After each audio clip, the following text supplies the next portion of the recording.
प्रणाम ऋषिवर। कल्याण भव। तुम कौन हो वत्स? मैं प्रथम बार तुम्हें यहाँ देख रहा हूँ। मैं प्रथम बार ही यहाँ आया हूँ पूज्यवर। यहाँ से कुछ ही दूरी पर अंगिरा ऋषि शिवशिष्ट यज्ञ का आयोजन कर रहे हैं। उस यज्ञ का संचालन करने हेतु आपको आमंत्रित किया है। कृपया मेरे साथ पधारने का कष्ट करें। स्वामी, मेरी तपस्या के कारण विगत कई दिनों से आपने भोजन नहीं किया होगा।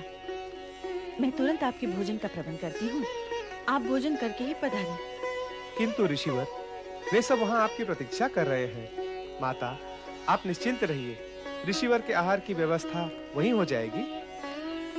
देवी, यज्ञकर्ताओं के अनुरोध को तो हमें स्वीकार करना ही पड़ेगा। यज्ञ समाप्त होते ही मैं तुरंत लौट आऊंगा। चलो वत्स।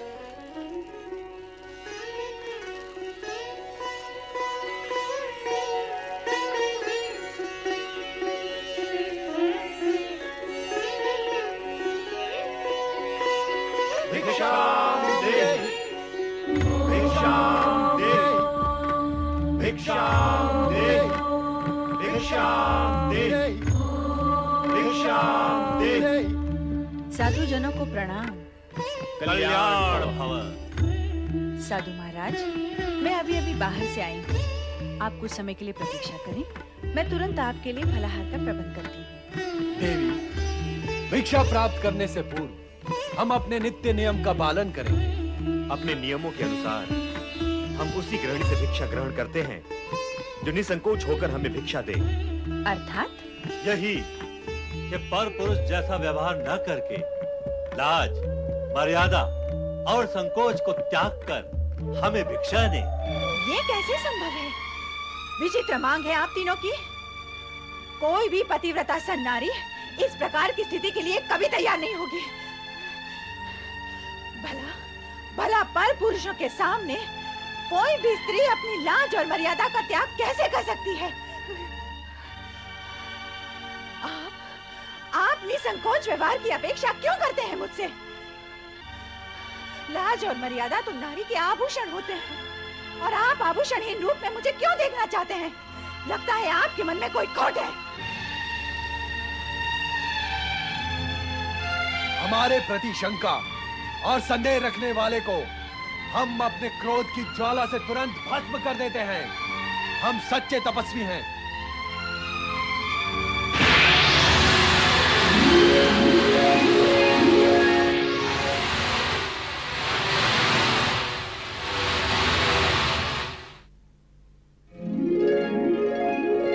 यदि तू स्वयं को इतनी महान सती समझती है तो तेरे मन में विकार ने क्यों प्रवेश किया? और यदि तेरे मन में विकार नहीं है तो तुझे तुरंत हमारी मांग स्वीकार कर लेनी चाहिए। बुद्धि भ्रमित नारी, ये मत भूल, यदि तूने हम तीनों महात्माओं को बिना भिक्षा दिए लौटा दिया तो इसका परिणाम, विनाशकारी परिणाम तुझे जीवन भर भुगतना होगा। नहीं साधुजन, नहीं। आप रुके। क्यों रुके? क्या अपना अपमान करवाने के लिए रुके? जब हमारी मांग पूरी नहीं हो सकती तो हम क्यों रुके? किंतु साधु द्वार पर आकर लौट जाएं, ये तो उचित नहीं है। उचित अनुचित का विचार करने वाले हट नहीं क्या करते अनसुईया? और हट करने वाले गृहस्थों के यहाँ हम साधु अन्न जल ग्रहण नहीं करते। इसलिए हमारा लौट जाना ही उचित होगा। ऐसा अनर्थ ना करे साधुजन। अनर्थ से बचना चाहती हो तो हमारे शब्दों का अर्थ समझो। अर्थ समझ लेने के पश्चात उन शब्दों पर आचरण भी करो। इसी में तुम्हारा कल्याण है अनसुईया। हमारी मांग स्वीकार कर लो। शीघ्र ही ऐसा अवसर आएगा जब तुम ब्रह्मा, विष्णु, महेश इन तीनों की माता बनोगी। मैं माता बनूंगी?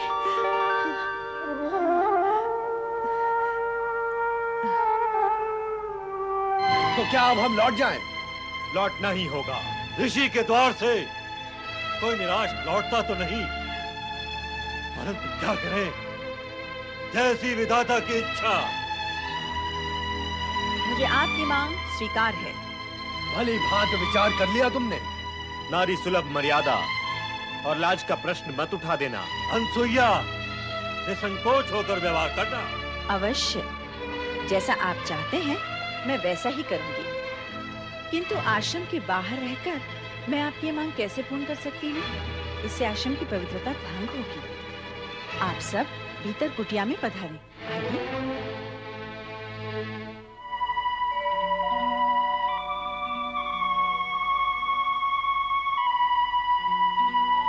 स्वामी, ये त्रिदेव मेरी परीक्षा लेकर मेरी मनोकामना पूर्ण करने आए हैं। मैं तभी इनके सामने अपनी लाज, मर्यादा और संकोच का त्याग कर सकती हूँ जब ये तीनों नवजात शिशु बनकर मुझे माता के रूप में निहारें। मुझे अनुमति प्रदान करें स्वामी, प्रदान करें।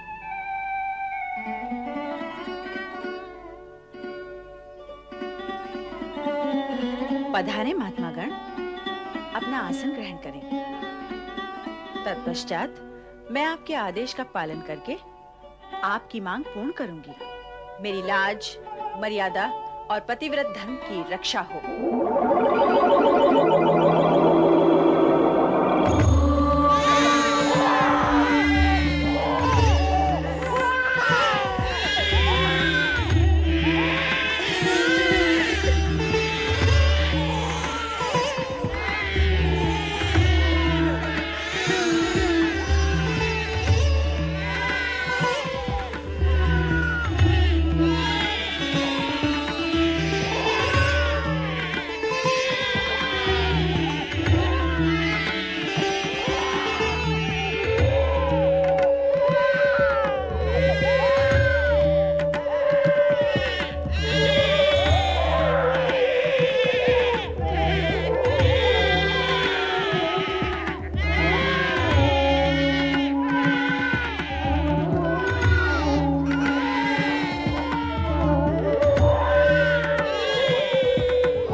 त्रिदेव, धन्य है। आपने बालक बनके मेरी माता बनने की इच्छा पूर्ण कर दी।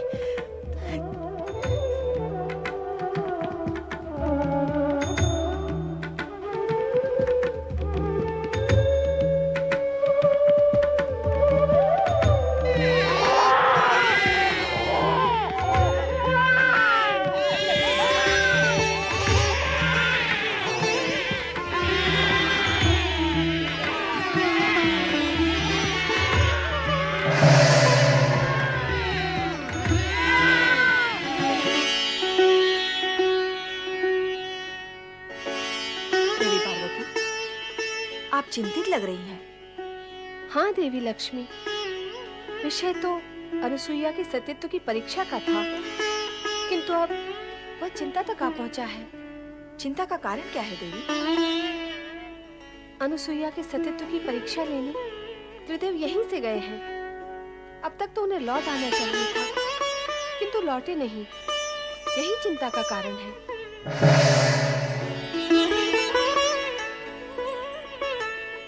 देवी सरस्वती, आपका स्वागत है। स्वागत कर रही हो, किंतु उदास हो। लगता है विषय वही अनुसुईया के महान सती होने का है। ऐसा ही कुछ है। त्रिदेव भी यही मानते हैं कि वो जगत की सर्वश्रेष्ठ सती है। नहीं, सर्वश्रेष्ठ नहीं। हाँ, वो चाहे जितनी बड़ी सती हो, हमसे बड़ी सती नहीं हो सकती। हम भी यही कहती हैं। हाँ, हमारा भी यही मानना है कि वो हमसे बड़ी सती नहीं हो सकती है। नारायण नारायण। त्रिदेवियों को नारद का प्रणाम। त्रिदेवों को एक साथ प्रणाम करने का अवसर प्राय प्राप्त होता रहता है, किंतु त्रिदेवियों को एक साथ प्रणाम करने का अवसर और सौभाग्य कभी-कभी प्राप्त होता है।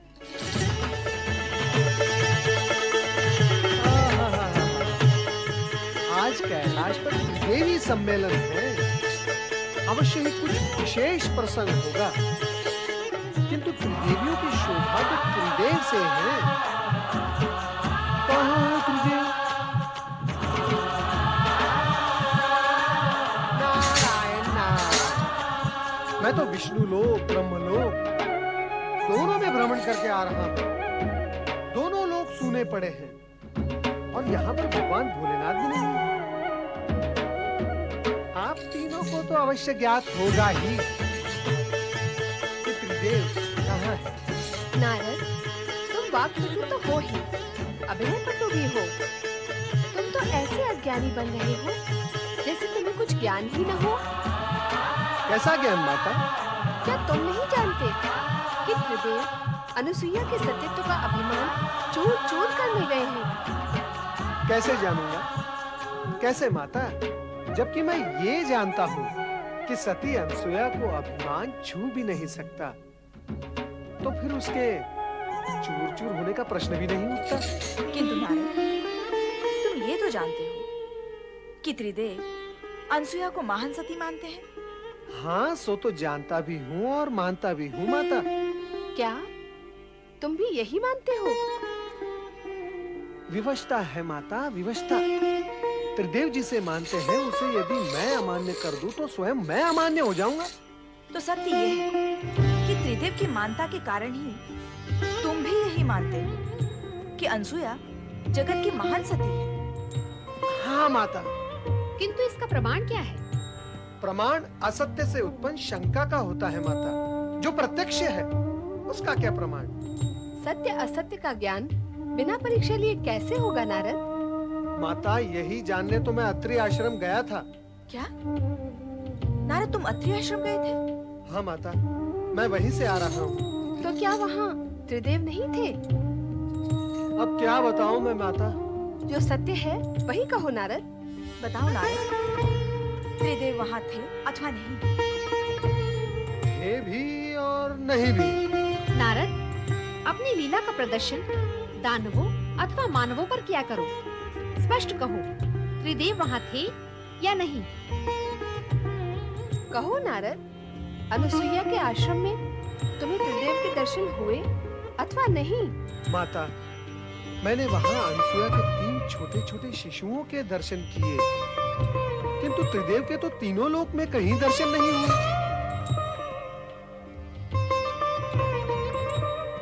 ये क्या? कहाँ गए वे तीनों? नारद, तुमने ये क्यों कहा कि त्रिदेव वहाँ थे भी और नहीं भी? नारायण नारायण। माता, मैं तो कण-कण में प्रभु के दर्शन करता हूँ। सती अनुसुईया के उन तीनों शिशुओं में भी मैंने त्रिदेव के दर्शन किए। बस इसीलिए कह दिया कि वे वहाँ थे। नारद, अपने से बड़ों के साथ ऐसा निर्मल विरोध करते हुए तुम्हें तनिक भी संकोच नहीं होता? मैंने कोई विनोद नहीं किया माता। रही बात संकोच की, सो तो भक्तों को संकोचहीन करने में त्रिदेव भी कब संकोच करते हैं। अभिप्राय क्या है तुम्हारा? कोई अनर्थकारी अभिप्राय नहीं है माता। सरल और स्पष्ट अभिप्राय है कि जब तक भक्त निसंकोच होकर त्रिदेव से वरदान नहीं मांगते, तब तक त्रिदेव भी निसंकोच होकर भक्तों को वरदान नहीं देते। तो तुम्हारा अभिप्राय है कि त्रिदेव अनुसुईया को निसंकोच होकर वरदान देने गए हैं? माता, कहा न मैंने कि मैंने त्रिदेव को तीनों लोक में कहीं नहीं देखा। तो फिर गए कहाँ? माता, आप तीनों मुझसे और मैं आप तीनों से यही प्रश्न पूछ रहा हूँ कि वे गए कहाँ? नारद, तुम जब अत्रि आश्रम गए थे तो तुमने अनुसुईया से उनके विषय में नहीं पूछा? तो क्या अनसुया ने 3 शिशुओं को एक साथ जन्म दिया है? हमें तो इस विषय में भी कुछ ज्ञान नहीं था कि अनसुईया माँ बनने वाली है। पर माँ बनने वाली इतनी कठोर तपस्या कैसे कर सकती है? नारायण नारायण, कहीं ऐसा तो नहीं हुआ कि सती अनसुया की परीक्षा लेने गए त्रिदेव को स्वयं परीक्षा देनी पड़ गई हो? नारायण नारायण, अर्थात पृथ्वीलोक की भाषा में उन्हें कहीं लेने के देने पड़ गए हो। और फिर ये आवश्यक भी तो नहीं कि सदा त्रिदेव परीक्षा देने पर उत्तीर्ण ही हो जाए। नारद, तुम हमारी चिंता कम करने की अपेक्षा उसे बढ़ा ही रहे हो। माता, यदि मेरे वश में होता तो मैं आप तीनों की चिंता कम क्यों करता? नारायण नारायण, अर्थात जड़ मूल से मिटा ही न देता। पर क्या करूं माता, विवश हूं। नारद, ऐसा लगता है कि तुम हमसे कुछ छिपा रहे हो। छिपने वाले तो छिप ही गए माता, अब मैं क्या छिपाऊंगा? नारद, तुम तो त्रिकालदर्शी हो। दिव्य दृष्टि से देखकर बता कि इस समय त्रिदेव कहाँ हैं? दिव्य दृष्टि और दिव्य शक्ति से तो आप तीनों भी संपन्न हैं माता। फिर आप ही स्वयं अपनी दिव्य दृष्टि का उपयोग करके देख लें कि आपके पति कहाँ हैं, कैसी स्थिति में हैं और क्या कर रहे हैं।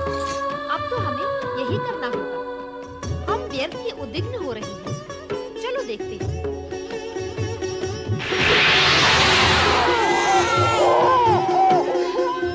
क्या तुम दोनों ने वही देखा जो मैंने देखा? यही प्रश्न मैं करने वाली थी। यही प्रश्न आप दोनों से मैं भी कर रही थी। क्या प्रश्न है आप तीनों देवियों का? तनिक मैं भी तो सुनूं। नारद, सब कुछ जानते हुए भी तुम अंधे की बनते हो।